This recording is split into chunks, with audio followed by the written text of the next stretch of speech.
Some stories are meant to be told. Others are meant to be buried. But the internet doesn't forget.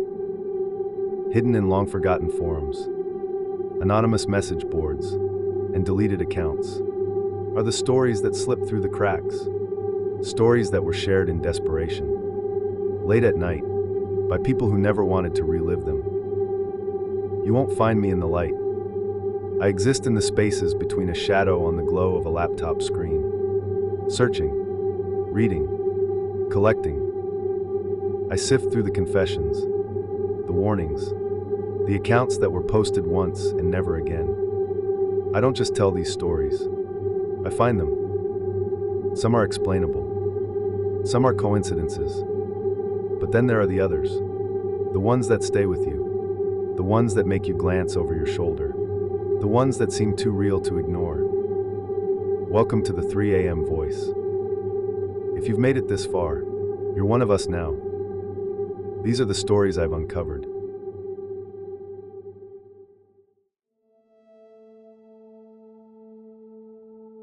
Hey everyone, I don't usually post on Reddit, but I'm at my wit's end and need some kind of outlet. I moved into a new apartment a couple of weeks ago, and ever since, my life feels like it's sliding into a nightmare.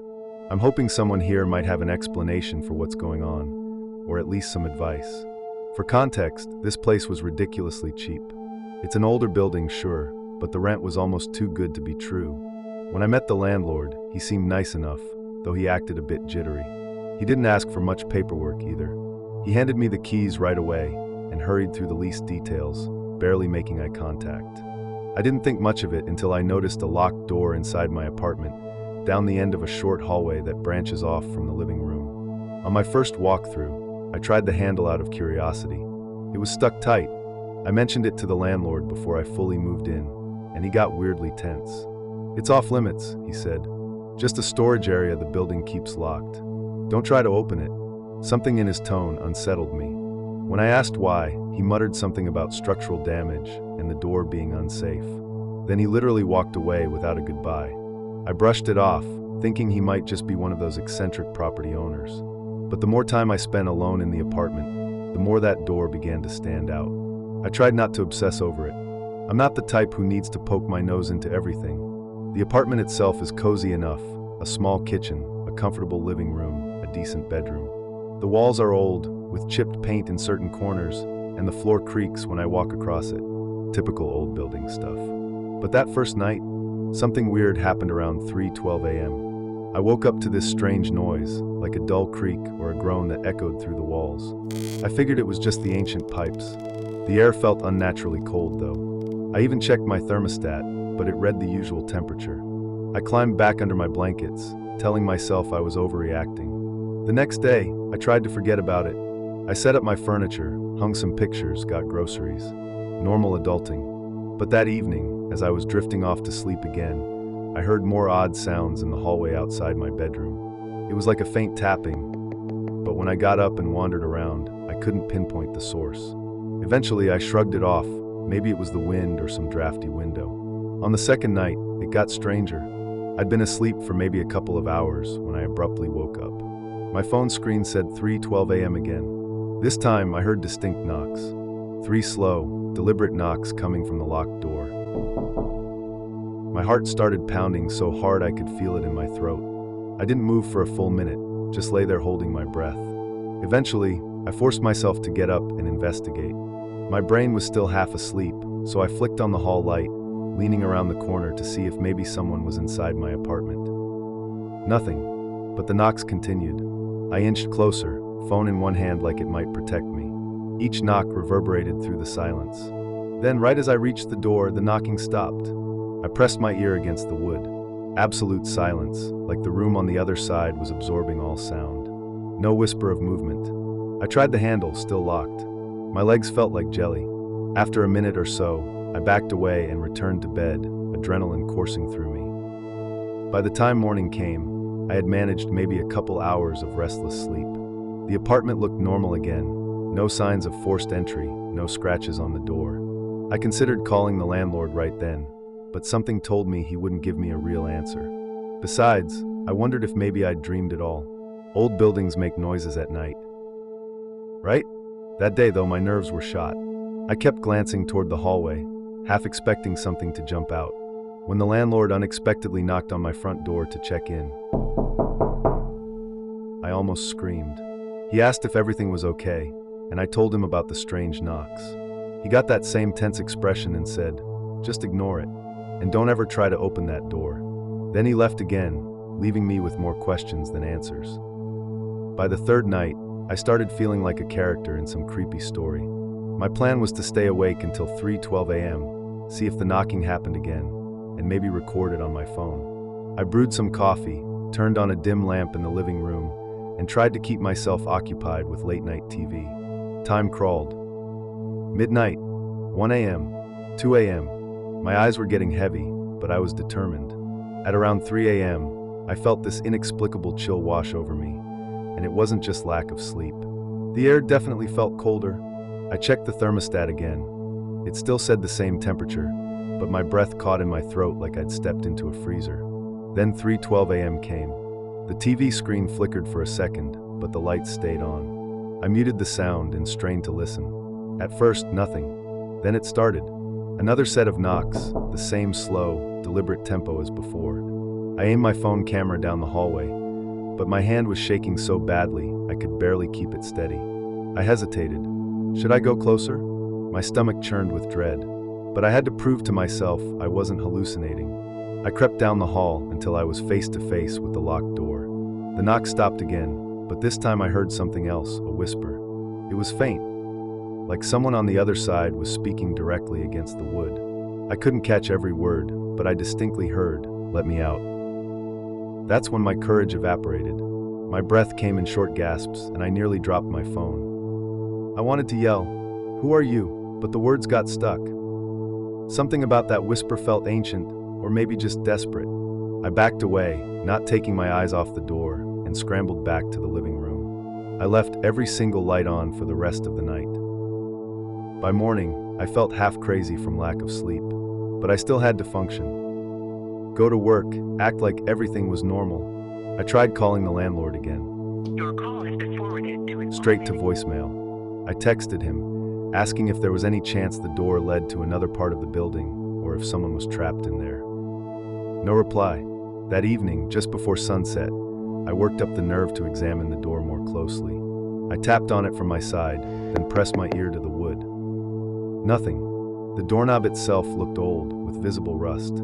I noticed tiny scratches around the keyhole, as though someone had tried, and failed, to pick the lock. It sent a shiver through me. The next night, I was too exhausted to stay up. I collapsed into bed around 10 p.m. and prayed I could make it until morning without any disturbances. But sure enough, I jolted awake at 3:12 a.m. My phone's screen glowed on the nightstand. I wasn't sure what had woken me until I heard the sound I'd been dreading, the rattling of the doorknob. It was violent, like someone was wrenching it back and forth, determined to break the lock. I lay there in bed, paralyzed. My bedroom door was slightly ajar, giving me a partial view of the hall.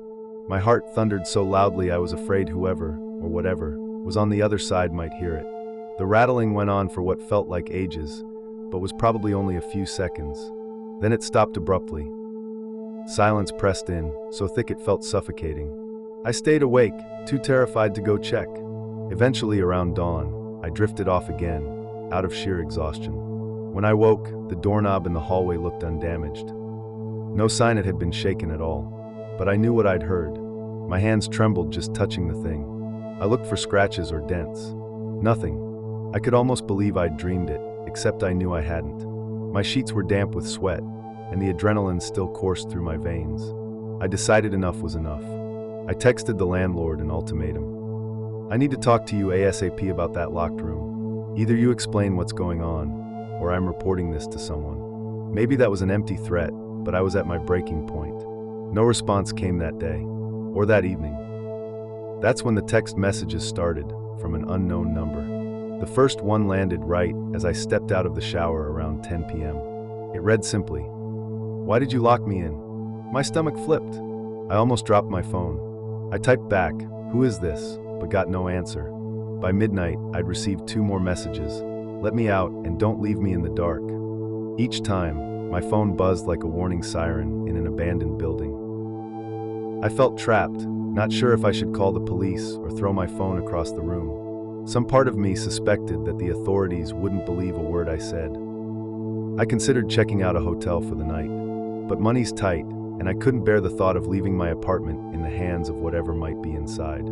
If there really was a person locked away, then how? The landlord's behavior suggested something more sinister, or maybe supernatural. I hate thinking that way, but the knocks, the whispers, the bizarre text messages, none of it felt normal. Around 2 a.m., I found myself sitting on the couch again, lights on, coffee in hand, heart pounding. I kept glancing at the hallway, half expecting the doorknob to rattle any second. By now, I recognized the pattern. Something always happened at exactly 3:12 a.m. Sure enough, as the clock switched over to 3:12, my phone buzzed.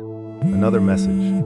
My hand shook so bad that I could barely unlock the screen. The text read, "I can see you." I swear my vision blurred from sheer terror.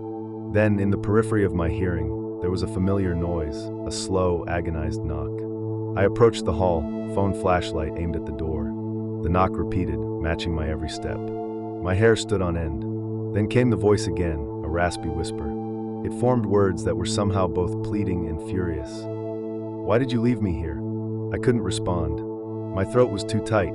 I took another step forward, and the doorknob lurched violently, twisting back and forth. I stumbled backward. I must have dropped my phone, because the flashlight bobbed wildly across the walls. Suddenly, the knocking turned frantic, like fists pounding against the wood. I wanted to scream at it to stop, but fear kept me silent. Then, as if flipping a switch, everything went quiet.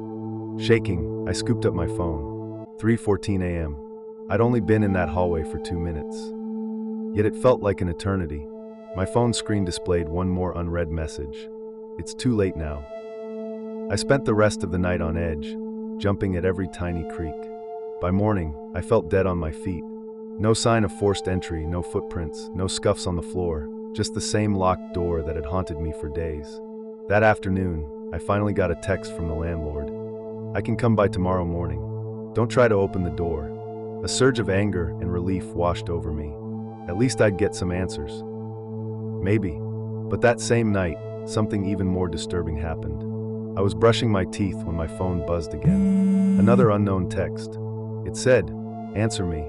My nerves were so shot that I nearly choked on my toothpaste. I typed back, "Who are you? What do you want?"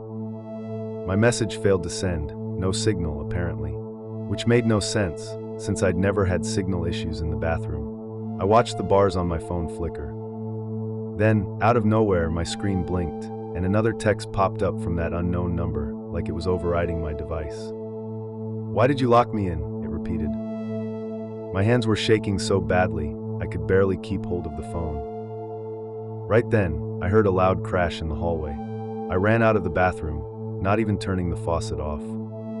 My heart was hammering as I reached the corridor. The locked door looked unchanged, except now there were 3 long scratches gouged into the wood, deep and raw like claw marks. I stared, terrified, until a dripping noise reminded me I'd left the sink on. By the time I returned, my phone showed no new messages. Finally, I crawled into bed and tried to block everything out. I told myself I just needed to last until morning, when the landlord would arrive. I double-checked that my bedroom door was locked, like that could actually stop anything. Sleep came in short, panic bursts, full of nightmares I couldn't recall. Every so often, I thought I heard scratching in the walls, but I might have been half asleep. Morning arrived, but the landlord never showed. I tried calling him. Nothing. Texted him. No reply.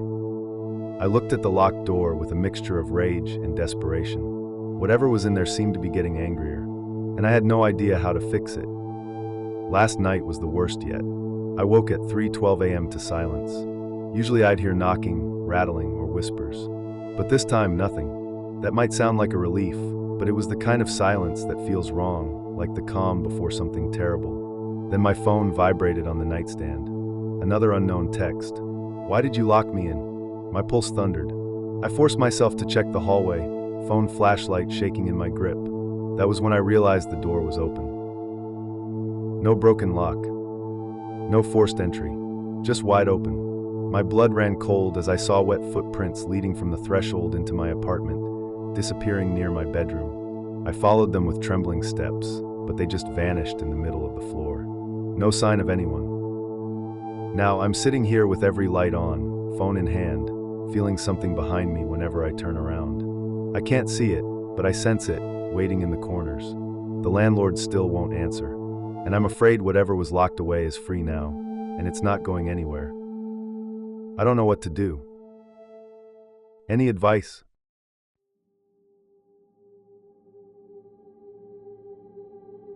Hey, everyone. I've never really posted on here before, but I'm kind of freaking out and don't know where else to turn. I'm an M24, and I work the graveyard shift at this tiny gas station off a quiet highway. You know the type. Bright fluorescent lights, a little convenience store, a couple of pumps that never seem to get upgraded. It's the only place open for miles, so we get a weird assortment of people passing through. Usually it's just truckers, road trippers needing coffee, or the occasional local too tired to cook. But last night, something happened that I can't wrap my head around. I was halfway through my shift, around midnight, when I noticed we'd gone almost an hour without a single customer. That's not totally unusual on a weekday, but the place felt too still. No humming of car engines outside, no footsteps near the coolers. I tried to keep busy, sweeping the already spotless floor, organizing candy bars, but I couldn't shake a weird vibe. The fluorescent lights flickered a couple of times, but they're old, so I figured it was normal. Then I saw him. Or at least, I think it was a him. A figure standing at pump number 3, wearing dark clothes. At first, I assumed it was just someone refueling. I waited for them to come inside, but they just stood there motionless. I peered through the store's windows, but the way the overhead light was angled, I couldn't make out a face. Something about that silhouette gave me the creeps. I tried convincing myself it was a trick of the shadows. When a few minutes passed with no movement, I decided to step outside. "Can I help you?" I called, keeping my voice steady. Nothing. No response at all. I took a few slow steps forward, and for some reason, my heart started pounding. "Hey, buddy." I tried again. Still nothing. Suddenly, the overhead lamp by pump 3 made a buzzing sound and flickered off. I froze. The entire area went dark for maybe 2 seconds. When it flickered back on, the figure was gone. Like outright gone. It was impossible to vanish that fast without a car or footsteps. I scanned the highway, but there were no headlights. No sign of anyone. I felt this chill crawl down my spine. I went back inside, locked the front door, and quickly glanced at the security monitors. We've got 4 camera angles, 2 on the pumps, 1 on the entrance, and 1 on the back hallway leading to the stockroom. The pump cameras showed nothing out of the ordinary. No person, no movement. The slight static on the screen made me uneasy, though. I wondered if it was a glitch. I wanted to text my manager, but he's never awake at this hour. Plus, what would I say? I saw someone vanish into thin air. I could already imagine him rolling his eyes. Instead, I tried to focus on restocking shelves. I even turned up the old radio behind the counter, hoping some late-night talk show would calm me down. But every time the store's automatic door slid open on its sensor, probably from the wind, I jumped. Around 1 a.m., I heard a scraping sound from behind the cooler section. I rushed over, half expecting to find the mystery figure. Instead, I saw a metal shelf had toppled slightly, maybe from me rearranging it earlier. I sighed with relief. My nerves were definitely on edge. But then came the worst part. This weird sense that someone was watching me. I kept looking over my shoulder, checking the corners, but no one was there. Everything was silent except for that faint hum of the lights and the soda machine. The clock on the wall seemed louder than usual, ticking away at a snail's pace. At around 2 a.m., I finally relaxed a bit. I'd convinced myself it was all in my head, or maybe a random hitchhiker who'd walked off. Then the store phone rang. We almost never get phone calls except from the manager or vendors. I picked up, expecting a wrong number or a trucker wanting directions. Instead, I heard a faint rustling. No voice, just a crackling static. "Hello?" I asked, feeling my pulse quicken. Nothing. The static continued for a few seconds, then the line went dead. That was enough to make me question every shadow in the store. I tried telling myself it was some cross-line connection, an accidental call, or a bored prankster, but the timing was too uncanny. I decided to spend the rest of the shift behind the counter, where I had a clear view of the entrance and the cameras. Hours crawled by. Sometimes, the fluorescent lights flickered again, making me jump. At one point, I caught a glimpse of movement near the back camera feed, but it turned out to be a stray cat that occasionally sneaks around the dumpster. By the time 4 a.m. rolled around, I was exhausted from being on high alert. My coworker wouldn't arrive until 6 o'clock, so I had 2 more hours of this nerve-wracking shift. Part of me wanted to lock up early and leave, but I couldn't afford to lose this job. Finally, around 4:30, I got a single customer, a tired-looking woman who just wanted coffee. I tried to act normal, but I must have looked freaked out. She asked if I was okay, and I just told her I'd had a weird night. She left after a minute, and the loneliness crept back in. I kept replaying that figure in my mind, how they stood there, how they disappeared the moment the light flickered. Something about the whole experience felt off, not just like a random person. I started to think maybe they were trying to scare me. But why? I wish that was the end. But the real terror kicked in after 5 a.m. Around 5 a.m., I was counting down the minutes to my co-worker's arrival, trying to keep my sanity intact. The radio was droning on with some late-night talk show host discussing conspiracy theories. Normally I'd find that amusing, but my nerves were shot. Then I noticed a flicker on one of the security feeds, the camera pointed at pump 3. It glitched for a moment, static lines running across the screen. When the image cleared, I saw a faint shape at the edge of the frame, right where the light faded into darkness. The shape moved slightly, then vanished. My stomach dropped. Was that the same person from before? I scrambled to switch the camera angle, but by the time I cycled through, the view was empty. Just my luck. I told myself to calm down. Maybe it was a trick of the light or a bug crawling on the lens. But deep down, I felt that dread creeping up again. At 5:15, the store phone rang for the second time that night. I grabbed it hesitantly. "Hello," I said. Silence for a second, then a low voice, barely audible. "Don't come outside."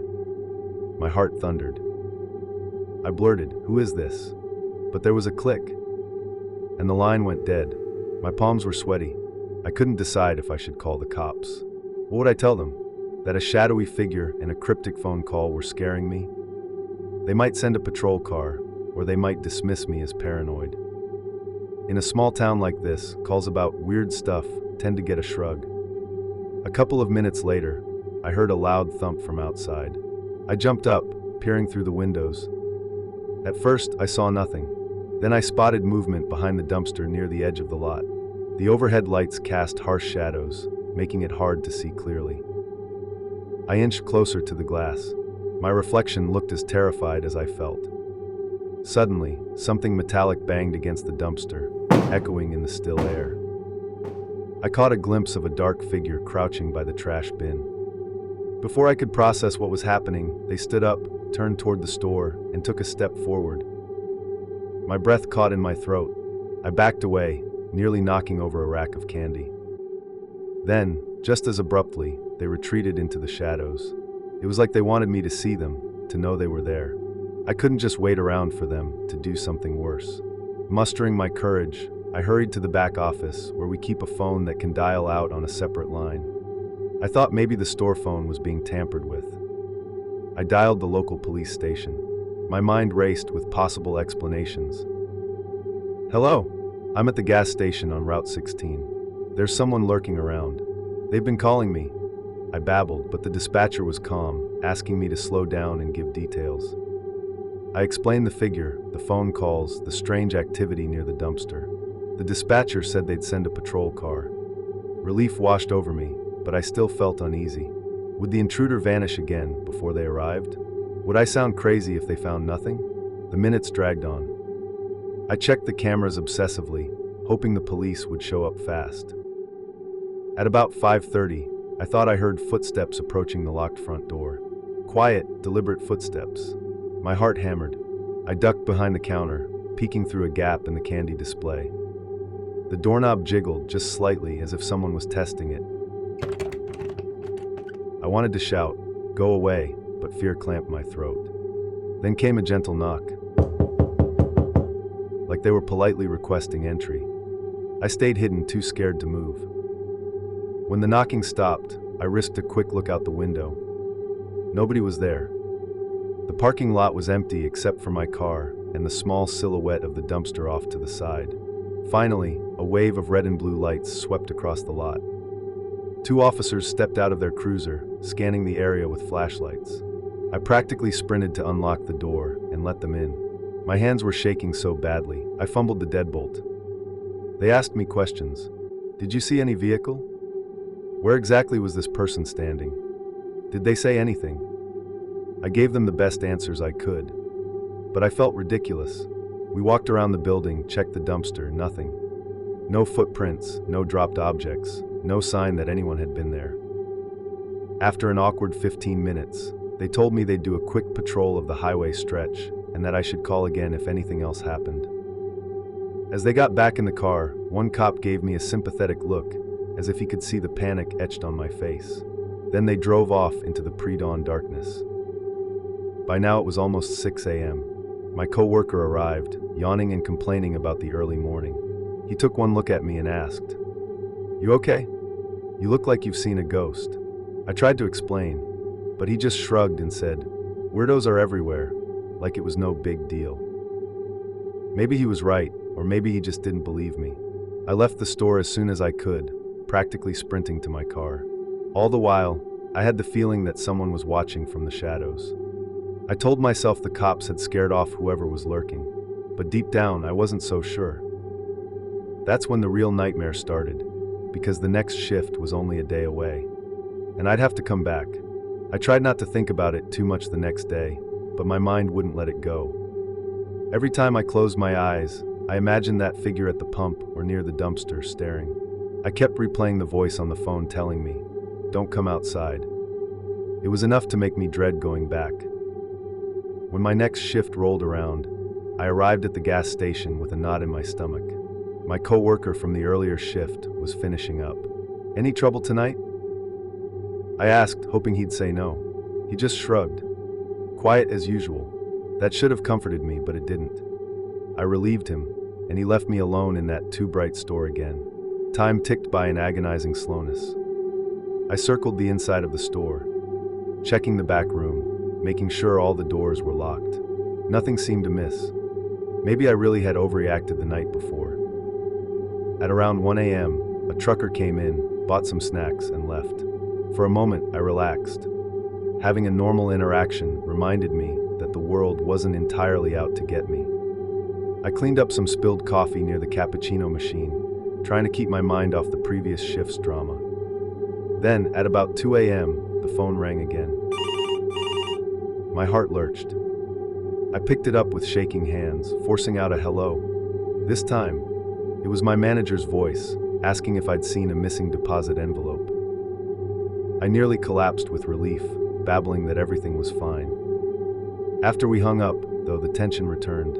I dreaded the next time the phone rang. An hour later, I heard a subtle scraping near the front window. My breath caught. I flicked my gaze toward the glass doors. I couldn't see anyone outside, but the noise continued, like something was dragged lightly across the pavement. I mustered my courage and stepped toward the entrance. As I got closer, I noticed faint scratch marks on the concrete, fresh ones that hadn't been there earlier. They led off toward the side of the building. Against my better judgment, I peeked around the corner. The overhead security lamp flickered. That's when I saw a shape crouched near the air pump station. My instincts screamed to get back inside, but I was rooted to the spot. Then, in a burst of adrenaline, I yanked myself back, dashed into the store, and locked the door. My heart hammered so loud I was sure the intruder could hear it. Screw it, I thought. I'm calling the police again. But as I fumbled for the phone, headlights swung into the parking lot. A car pulled up, shining its high beams. I felt a brief moment of hope, imagining it was the cops. Instead, an old sedan idled there. The windows were tinted. I waited, expecting someone to step out, but nobody did. The engine hummed, the lights blazed, and I stood behind the counter, squinting through the glare.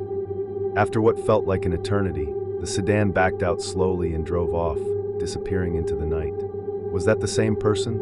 Or was it just a random traveler? I stared at the exit, half expecting them to return. The camera monitors showed only the darkened lot. Finally, I forced myself to breathe and dial the police again. This time, the dispatcher recognized my voice. I explained there was suspicious activity once more. They said they'd send a patrol car if they had one free.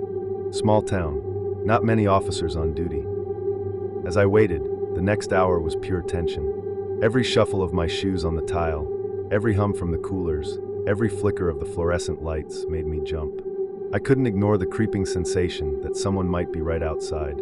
Peeking at the monitors, I saw nothing. Checking the windows, nothing. At 4 a.m., I decided I couldn't endure much more. My manager was never going to believe the stress this job was causing. Just as I was contemplating quitting on the spot, a loud bang from the back room made my blood run cold. It sounded like someone had slammed into a shelf or toppled a stack of boxes. Knife. I needed something for defense. I grabbed a box cutter from under the counter, the only weapon I could find. I crept down the back hallway, flipping the light switch. The flickering fluorescent tube in the storage area bathed the boxes in a sickly glow. My breath echoed.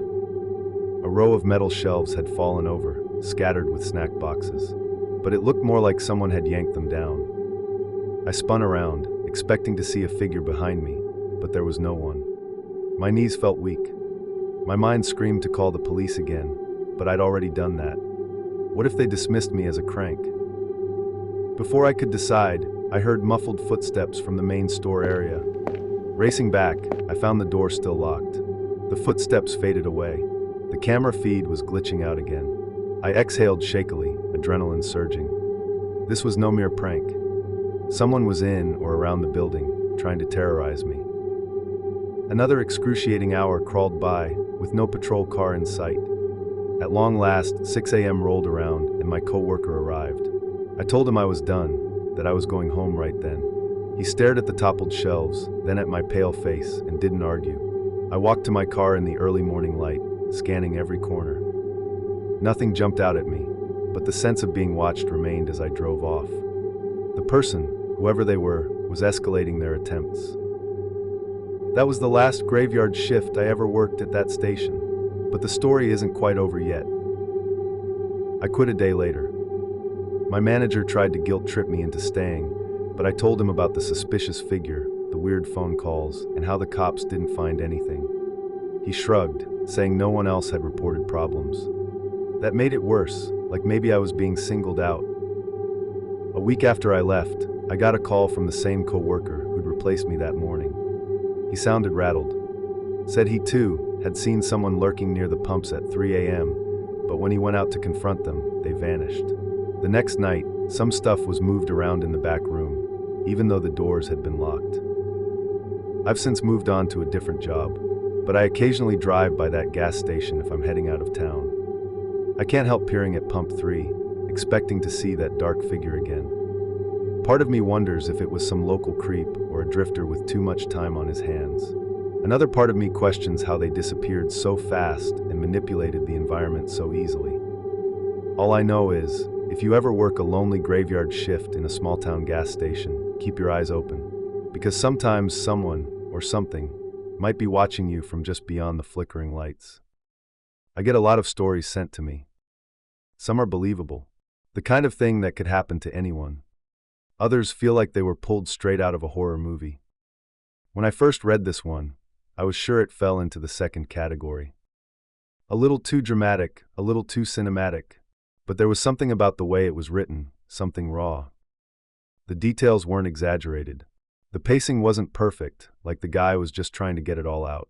And one part stuck with me. It wasn't the vanishing figure. It wasn't the phone calls. It was what happened when I tried to follow up. See, the original poster listed a number in their profile, probably by accident. I usually don't reach out, but curiosity got the better of me. I wanted to know if it was just a creative writing exercise or if there was something more to it. So I called, and here's where things got weird. The phone rang once, then again. Then an automated voice. This number has been disconnected or is no longer in service. That's not unusual, right? People change numbers all the time. But something about the timing, how quickly it happened after the story was posted, felt off. Like someone didn't want them talking about it.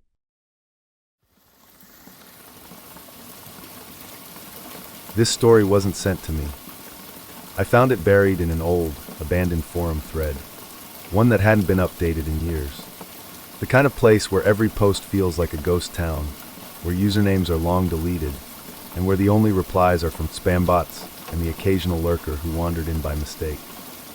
At first, I thought it was just another urban legend, the kind that gets passed around on late-night horror boards. But the details, something about them felt too specific, too personal. The way it was written, the panic in the wording, it wasn't structured like a campfire tale. It read like someone who had just lived through something horrifying and needed to get it off their chest. The thread has since been wiped. The original poster's account? Gone. But I managed to pull the story before it disappeared.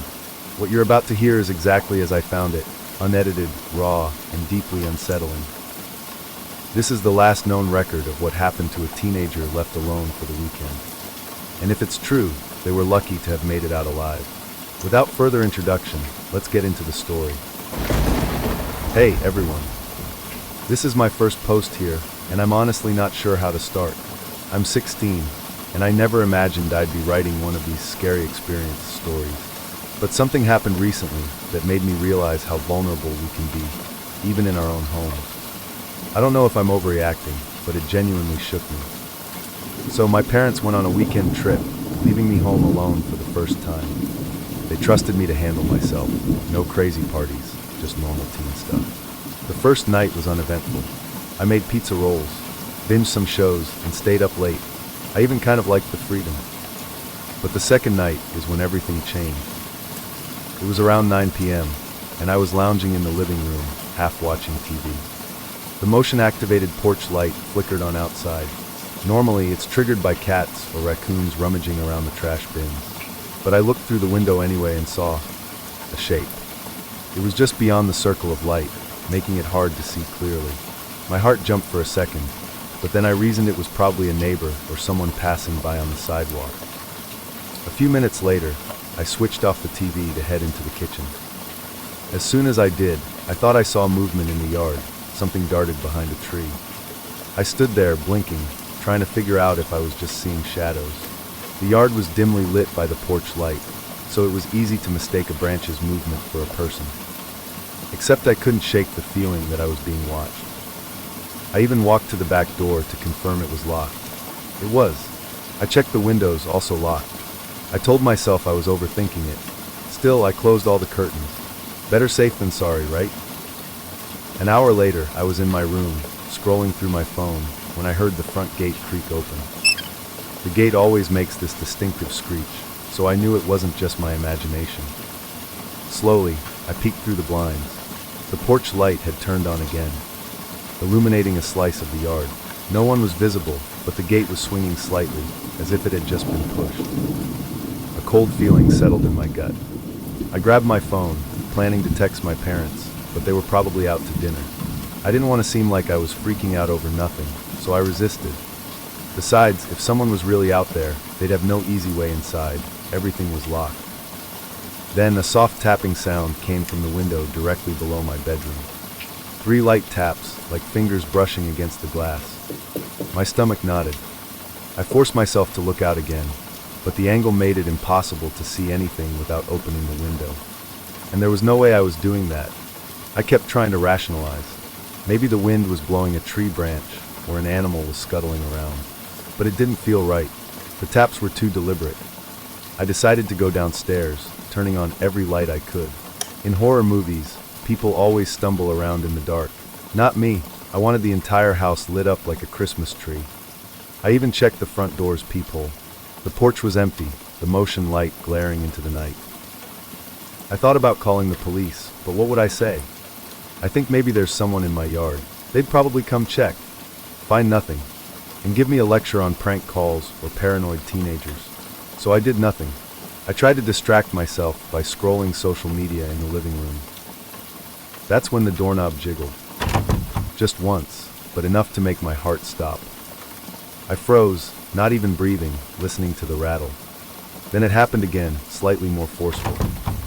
I sprang to my feet and grabbed the nearest heavy object, which happened to be a decorative metal candlestick. My mind raced. Should I shout? Before I could decide, the jiggling ceased. A moment later, the motion light outside went dark, leaving everything black. I crouched by the door, straining to hear footsteps or anything indicating someone was still there. Silence. I'd never felt so scared. There was no doubt now. This wasn't my imagination. Someone was actively testing the door, trying to get in. But who? And why? I checked my phone again. No missed calls. No messages. My parents hadn't texted all evening. I dialed their number, but it rang through to voicemail. I left a shaky message. Mom, Dad, I think someone's outside. It sounded lame, but I couldn't form any better words. The next half hour was pure adrenaline. Every few minutes, I'd catch a glimpse of what looked like a silhouette crossing the yard, or hear the faint crunch of leaves.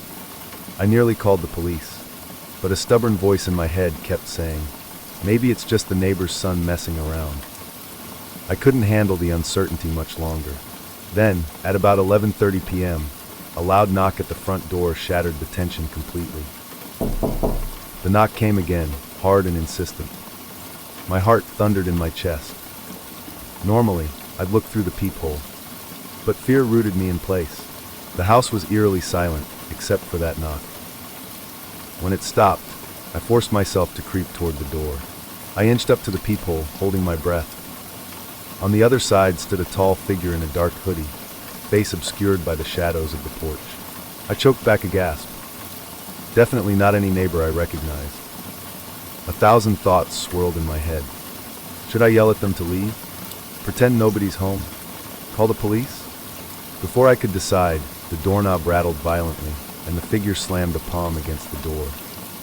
I stumbled back, adrenaline flooding my system. That wasn't a casual visitor. That was someone trying to break in. My hands shook as I dialed 911. My voice cracked when the operator answered. I told them someone was trying to force their way into my house. She asked if I could see a weapon. I said I couldn't, but this person was definitely not friendly. The operator told me to lock myself somewhere safe and stay on the line. Relief washed over me. Help would come, right? But then something terrifying happened. The figure at the door must have heard me on the phone, because they stopped pounding. I could hear them walk around the side of the house, slow and deliberate. In a panic, I dashed to the kitchen to double-check the back door. Locked. I moved toward the windows, still locked, but my curtains were open a crack. I thought I saw a shape move past the glass, a pale reflection of a face. The 911 operator kept asking questions. My address, whether I was alone, if I had any safe exits. I answered as calmly as I could, but my eyes never left that back door. A minute later, I heard a muffled scraping noise near the living room window, like a blade or crowbar sliding against the frame. My stomach flipped. Was this person trying to pry it open? I tried to remain quiet, pressing the phone to my ear. They're at the window, I whispered. The operator said officers were dispatched, but might take several minutes. Stay hidden, she urged. I nodded. Okay, I will, I murmured. I slid under the kitchen table, biting my lip to keep from crying. My whole body trembled. I thought about my parents and how they had no clue this was happening. If the intruder got in, what would I even do? The decorative candlestick was still in the living room, and I felt ridiculous thinking about defending myself with that. But it was better than nothing. Eventually, the scraping stopped. I heard slow footsteps circling the exterior, gravel crunching under shoes. The intruder tested another window, this time the laundry room. They pounded on it once, then moved on. It was like they were systematically checking every possible entry. The dread was overwhelming. Suddenly, my phone buzzed in my hand. A call from my parents. My ring volume was on low, but still audible. I scrambled to mute it, terrified the noise would give me away. If the intruder heard the sound, they'd know exactly where I was. Luckily, I managed to silence it in time. My heart hammered so loudly I was sure it echoed. In a shaky whisper, I told the operator that my parents were trying to call. She said it was okay to switch lines, but to keep the 911 call active if possible. So I answered them in a panicked hush, explaining everything. My mom freaked out, telling me to hide. My dad said he'd call our neighbor to check on me, since they lived just 2 doors down. After we hung up, I realized help might be on the way from both the cops and my neighbors. But would they arrive in time? The intruder was getting bolder. I heard them trying the handle of the side door near the garage. It jiggled violently, then a loud thud hit the wooden frame. I pressed a hand over my mouth to stifle a whimper. Time felt warped. Every second felt like an hour. The operator told me the police were close, urging me to stay calm. Then, abruptly, the line cut off. My phone's battery warning popped up. I hadn't noticed how low it was. Of course, in my panic, I hadn't checked the battery. I scrambled for a charger in the kitchen drawer, but it wasn't there. I remembered I left it upstairs in my bedroom. I heard more banging, this time on a basement window. My mind reeled. How did they get down there so fast? My phone beeped again, clinging to its last few percent. A fresh wave of terror gripped me. If my phone died, I'd be completely isolated, alone with whoever was outside. Gritting my teeth, I bolted from under the table and ran for the stairs. My footsteps thundered on the hardwood, probably alerting the intruder to my location. But I had no choice. I tore into my bedroom, slammed the door, and locked it. My charger was by my nightstand. With shaking hands, I plugged my phone in. At that moment, a new sound ripped through the house, glass shattering somewhere below. My blood ran cold. They'd broken a window. This was no longer just intimidation. They were entering my home. Squeezing my eyes shut, I forced myself to stay calm. If they were in the house, I had precious little time to react. My bedroom door had a flimsy lock. It wouldn't hold up against someone determined to break through. My phone lit up as the battery icon showed it was charging. I reopened the 911 call, praying the operator was still there. To my relief, the line reconnected, though it was patchy. They broke a window. They might be in my basement. The operator told me to remain where I was, that officers should be arriving soon. My hands shook so badly I could barely hold the phone.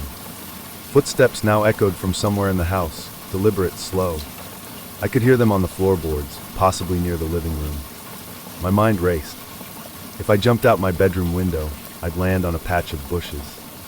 Maybe twist an ankle, but at least I'd be out. However, the thought of unlocking that window and climbing out gave me pause.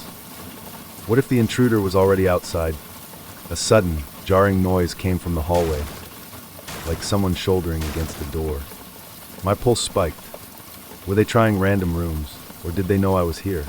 I pressed myself against the far wall, phone clutched to my chest, heart pounding so loud it felt like it might burst. The doorknob jiggled, then a loud thud rattled the door. I nearly screamed. I heard ragged breathing on the other side, and something that sounded like a low growl of frustration. Another impact. The cheap lock cracked, but didn't fully give way. Tears streamed down my face. This was it, I thought. This was where things would end. Then, in the distance, I heard faint sirens. My eyes flew open. Could that be the police? The banging on my door stopped abruptly. Another moment of silence passed. Then the footsteps retreated down the hall. I heard them shuffle away, cursing under their breath. It was definitely a human voice, not some otherworldly entity. They'd realized the cops were close. I stayed frozen, straining to hear each movement. The sirens grew louder. My phone crackled with the operator's voice, urging me to hang tight, that a patrol car was almost there. Suddenly, I heard a crash in the kitchen, maybe the intruder knocking things over as they bolted for an exit. Within a minute, flashing red and blue lights danced across my bedroom curtains. I stumbled to the window, looking out to see 2 police cars screeching to a stop in front of the house. Officers spilled out, guns drawn, shining flashlights at the doors and windows. Relief flooded me. I shouted, "Upstairs! I'm upstairs!" even though they couldn't possibly hear me. I heard them yelling commands as they stormed into the house through the broken window. Their shouts echoed in the corridors. Something clattered, a chase maybe? I didn't dare leave my room until it was safe. My body shook with a mixture of fear and hope. Then, everything went quiet except for muffled voices downstairs. I stayed behind my locked bedroom door, not sure if they'd caught the intruder or if he'd escaped. My phone dinged with a text from my neighbor. It said, "Police are here, we're coming in with them, stay put." I let out a breath I didn't know I'd been holding. A few minutes later, there was a gentle knock on my bedroom door. "Police! It's all clear." My neighbor's familiar voice followed, telling me it was safe to open up.